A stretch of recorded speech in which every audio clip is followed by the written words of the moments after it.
Good morning. I'm Congressman Joe Crowley. I'm the chair of the Democratic Caucus, and I'm joined by my colleague and good friend, the vice chair of the Democratic Caucus, Linda Sanchez of California.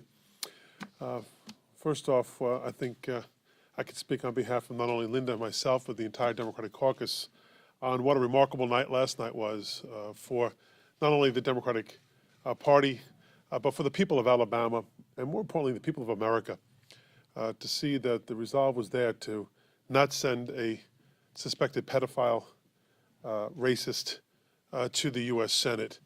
I think warms all of us who become in many respects jaded by the political process in this nation, to have the opportunity to now serve with Doug Jones is something that is going to help move the people of Alabama forward, as well as our nation, and we're very, very grateful for that.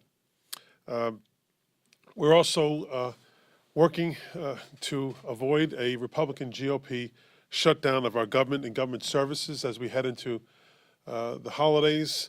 Their priority is to give a tax cut to the wealthiest in our nation and to corporate special interests, and at the same time are threatening to shut down for government workers and for the nation, the rest of the nation, a shutdown, a GOP shutdown in our government, which is absolutely ridiculous.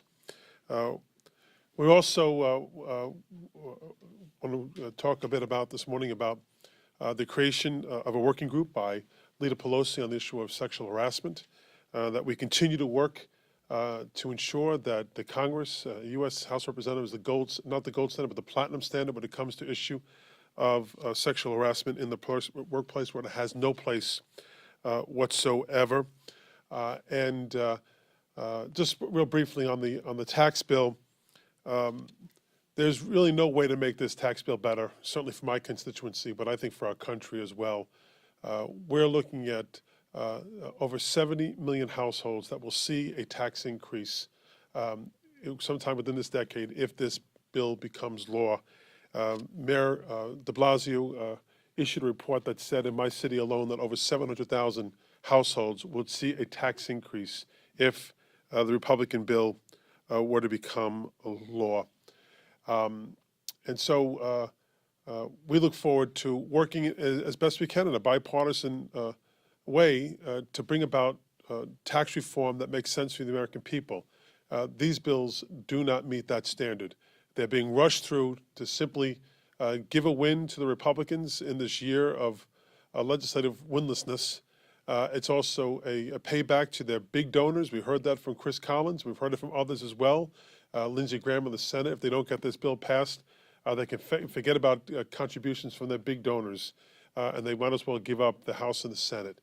That's why they're rushing this bill through without really understanding the full ramifications of what impact this will have on the American people. With that, let me just turn over to my colleague Linda Sanchez for opening remarks. So good morning. Thank you, Joe. And let me first address Doug Jones's election in Alabama last night. The people of Alabama spoke yesterday for millions of Americans across our country. They used their vote to send a loud and clear message that we reject the direction that Donald Trump and the Republican Party is taking our country. And if Republicans ignore that message, it is to their own peril. It's also an example to millions of Americans who feel like their voice doesn't matter, that it does. Your voice and your vote does matter. If you're disenchanted with politics in our country, what Alabama showed us last night was we still have a say in the future of our country. And we have to stay engaged. We have to stay active. We have to make sure that our voices are heard loud and clear. And we have a multitude of end-of-year issues where we need to make our voices heard. You heard Joe talk about the GOP tax bill, which is basically a scam for working families. And the American public is starting to catch on to the fact that this bill is a terrible bill. That's why the recent polling shows that the GOP's tax bill, the popularity of that bill is even lower than Donald Trump's numbers. The American people are not dumb. They know when the math doesn't add up. And the bill, the numbers, and in this bill, the numbers are about $1.7 trillion off. And when the numbers are that far off, the American people know who is going to end up footing the bill. They will. Republicans, in their hubris, have already started to make clear exactly how they are going to make you, the American people, pay for this tax cut. They're going to come after your retirement, Medicare, and Social Security. But this isn't anything new. They've tried this play numerous times before. And now the American people are realizing just what is at stake for them. Working people pay into Medicare and Social Security in every paycheck. They see it come out of their paycheck every month. But what the Republicans are doing in their tax cuts is they will give the tax cuts to corporations and wealthy individuals. And then in the next breath, they talk about our growing debt and deficits, which they are creating by giving these big tax cuts. And what ends up happening is that working Americans will end up paying the same into Medicare and Social Security, but they're going to end up getting less in benefits because the Republicans will begin scaling back those benefits. That is their scam, that the American people will pay the same to get less. Meanwhile, Republicans are giving billionaires tax cuts. They are looking to take it out of everyday Americans' retirements. And so it doesn't add up. We are still fighting against this bill. We would like people to make their displeasure with this bill known. It was written behind closed doors. It was hastily jammed through. There are numerous problems with the bill, which they continue to change from minute to minute. We still don't know what version of that bill will be on the floor, but we do know that the bill will be bad. So with that, we will open it up for questions. What would it mean on DACA, as we're heading to the end of the year and time is expiring? Democrats have insisted that it be done ASAP. We know your messaging there. But in terms of the activist groups and your constituents who are affected by the expiration of this program, there have been a lot of promises that Democrats would use leverage the next time you had it. What would it mean if you left for Christmas without having enacted a DACA fix? Well, we stand committed to the Dreamers and to those who enrolled in the DACA program. That commitment has never changed. The question really is as to whether or not we will have that leverage. We believe when we're discussing a spending package for next year that they will need our votes to pass it. And when they do, they will need to talk to us about what our priorities are, which includes DACA, which includes CHIP, which includes community health centers, which includes opioid abuse in our nation, which includes pensions and the issue of the central states, amongst a myriad of other issues that we're concerned about, that will be similar to what happened 3 months ago, that spending package will be reflective of the issues that the Democratic Caucus is concerned about. And DACA is right there. We've talked about it all along. Now, when it comes to the advocacy groups and many of my constituency, the belief for many of them is that a vote to pass a spending bill absent DACA is a vote to deport. And so I think for many of them, even though the deadline is sometime in March, they're looking at this as really for them, for many of them, they feel that maybe is the last chance to do this. So we are doing everything we can to ensure as best we can that we have that leverage, but there's no guarantee. If the Republicans somehow miraculously are able to produce the votes for this budget when they haven't done in the past, or a similar budget, on increased spending domestically, especially when it comes to the issues, and I didn't mention Puerto Rico and the Virgin Islands and the other disasters that have taken place as also a priority for us, where they've shown a callous disregard for suffering Americans, many within the Freedom Caucus and elsewhere, in terms of answering those calls. They're going to need Democrats, and we stand ready to work with our Republican colleagues. And we know, by the way, that there are at least 35 Republicans in the House who expressed a great desire to see the issue of the Dreamers addressed, and we stand ready to work with them to fulfill that promise to those Dreamers. Linda? Regardless of what happens in the House, though. Let me just sort of address that too, because this is an issue that I've worked on my entire tenure here in the House. So I think that advocacy groups and Dreamers themselves know who's been in the trenches fighting for them. They know that Democrats have been pushing to get this resolved before the end of the year.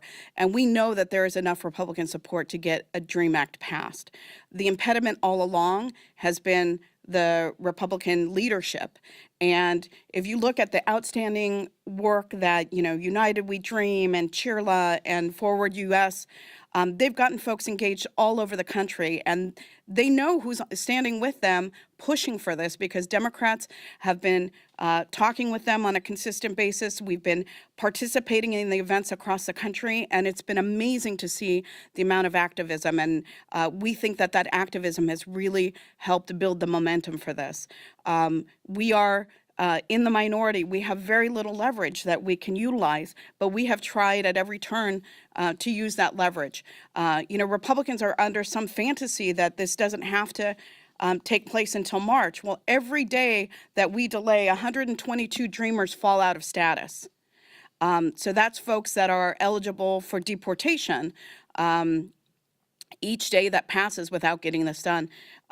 Members of the Hispanic Caucus have stood very strong to say, we don't want to leave for the holidays without getting this fix taken care of. And we believe that the momentum is building. There is still possibility to get this done. As I said, there is enough Republican support to get this done. The sole impediment has been the Republican leadership. Want to follow up, Mike? Yeah, please. Acknowledging that it's unclear that Ryan can get the votes he needs in the House, you do have leverage with the filibuster in the Senate. We're hearing murmurings that Schumer is willing to let DACA go into January if he can get some other things. I don't know where those rumors are coming from, or the murmuring is coming from. That is not our understanding at all, that Democrats, as the Vice Chair just said, stand as committed to the issue of the Dreamers as we have always been committed to seeing that these 800,000 souls are dealt with. These culturally American souls are dealt with in a humane and proper way, and giving them legal status to remain here in the United States. That has been our position. It will continue to be our position. Both Leader Pelosi and Senator Schumer have that same position. I know of no change in that positioning. When you say they're committed on that position, are you referring to the CR that's coming up maybe next week, or an omnibus that maybe would come up in January? What I'm saying to you is that if the Republicans need Democratic votes to pass additional spending, which we believe they have in the past. I'm not talking about necessarily a clean CR, which they did last week without the support of Democrats, quite frankly. Even reflective in the vote, they produced the 218 votes themselves before a Democrat voted for that bill. And I think Democrats have shown tremendous discipline and resolve when it comes to this issue. We believe still that an expanded CR, that with the expansion, with additional resources expended, that they will need Democratic votes. Now, unless that changes, unless something has happened within the Freedom Caucus and elsewhere, they'll need our votes. And when they do, we believe that the CR will be more reflective of a bipartisan approach to spending. Yes. Congressman Q has so far resisted calls to resign, and so I was just curious, how is leadership moving forward on that? If he's not going to resign, should he not run for re-election? And then also, Congressman Sanchez, is the Democratic Women's Working Group, are they planning to also put pressure on him like they've been doing with Trump recently, and what's the plan? Well, let me just first say, I think if any of the individuals are guilty of what they're being accused of, then they should resign. Having said that, the leader has established a working group to deal with the overall issue of sexual harassment in the House Democratic Caucus, and hopefully ideas that will lead to further enactment of legislation or rules for the entire House of Representatives when it comes to this issue, and making the House, as I said before, not the gold, but the platinum standard when it comes to addressing the issue of sexual harassment in the workplace. It should not happen here. It should not happen anywhere in the workplace in our country. And we see this, it's not just Congress, it's in every industry, in every business or entity in the country right now that's grappling with this issue, and rightfully so. And we think that tremendous progress is being made and will be made on behalf of women and all people who feel as though they're subjugated by their employers in some way, or feel compelled or coerced into acts that are simply unacceptable. So both Linda and I are both members of that working group, as well as the chair and the vice chair of the Democratic Caucus, looking to see if there are ways in which we can possibly even amend our own rules of our caucus in terms of conduct and standards of conduct for members of the Democratic Caucus. Those are also things we're working with within our Democratic Caucus to see if we can actually bring them to fruition. Linda?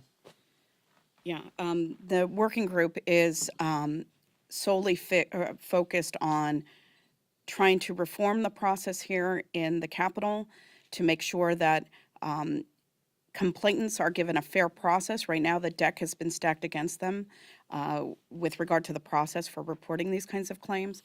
We need to change the culture in this Capitol so that folks understand that there is zero tolerance and it's not acceptable. We hope to work with Republican counterparts that are as serious about making sure that this process is a fair one for folks. And we remain, focused and meeting with folks who have represented victims, who have advocacy groups, to try to formulate the best policy moving forward that makes sure that we protect the victims. Yeah. You started out with Alabama. I'm just wondering what you think the results last night mean for the House Democrats' chances to retake the House in 2018, and whether you think this has any impact on the party's ability to pick up House seats in the Deep South. Well, I do think it certainly was heartening to see the victory of Doug Jones. I think it was important to see the mobilization that did take place within the state, and particularly amongst the African-American population and other ethnic minorities, including Latinos, within Alabama itself. And I think when the full analysis is done, I'm already hearing numbers like 98% of African-American women voted for Doug Jones. 96% of African-Americans voted for Doug Jones, generally speaking.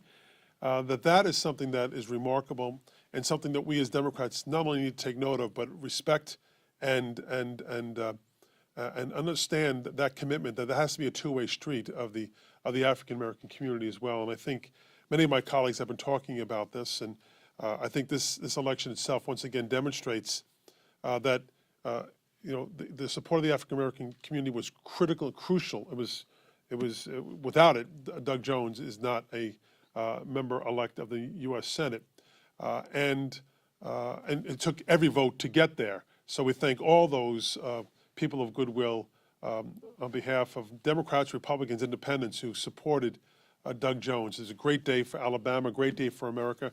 And I do think, that there are, I think this does demonstrate that there is support for Democrats in the South and in other parts of the country where we haven't been as competitive. And we need to learn from this. Exactly what we take from this is yet to be determined, but I think on its face, certainly recognition that the support of almost unanimity within the African-American community was critical and crucial for this victory. And I will just add that I think what Alabama shows is that when we engage, organize, and turn out every community, Democrats win. How confident are you of the 35 Republican votes in making sure that the CR is going to have a DACA component to it? Yeah, we want to talk? Well, I will in terms just of say, veracity of the yeah, 35. well, I will just say, the Republicans are in the majority. They hold enough votes to pass a CR to keep the government open. But there are, we believe, a solid core of Republicans that want to see Dreamers addressed before the end of the year. How firm they are on their resolve, I can't say. That's each individual member to decide, but we believe that there is a firm commitment by enough Republicans that if they really stand firm, it can get done before the end of the year. Oh, gosh, okay, simultaneous translation here. Pienso que hay bastante apoyo dentro del Partido Republicano, que si el número de republicanos que quieren ver el acto de soñadores pasar antes del fin del año, si ellos se unen y son firmes en sus convicciones que lo podemos lograr antes del fin del año. I would only add, I think, as Linda's saying, the conviction of those 35 members does vary between those who are for economic reasons. Maybe they have farms and need farm workers. It could be that they just have an overwhelming number of immigrants within their districts. Or for many, it's a fervent belief that they believe this is the right thing to do. And I think I would like to think that for the majority, if not all the 35, it's because they know it's the right thing to do for these 35, for these 800,000 souls. Congressman, could you address in Spanish, the victory last night of Doug Jones? Okay. Anoche Doug Jones fue elegido al Senado de los Estados Unidos en un estado que no ha elegido a un demócrata del estado en más de 25 años. Creo que eso muestra que cuando los demócratas trabajan con cada comunidad y le involucramos en la política y salen a votar, que podemos ganar hasta en lugares donde nunca pensábamos que teníamos una oportunidad de ganar. Thank you all very much. Enjoy the week.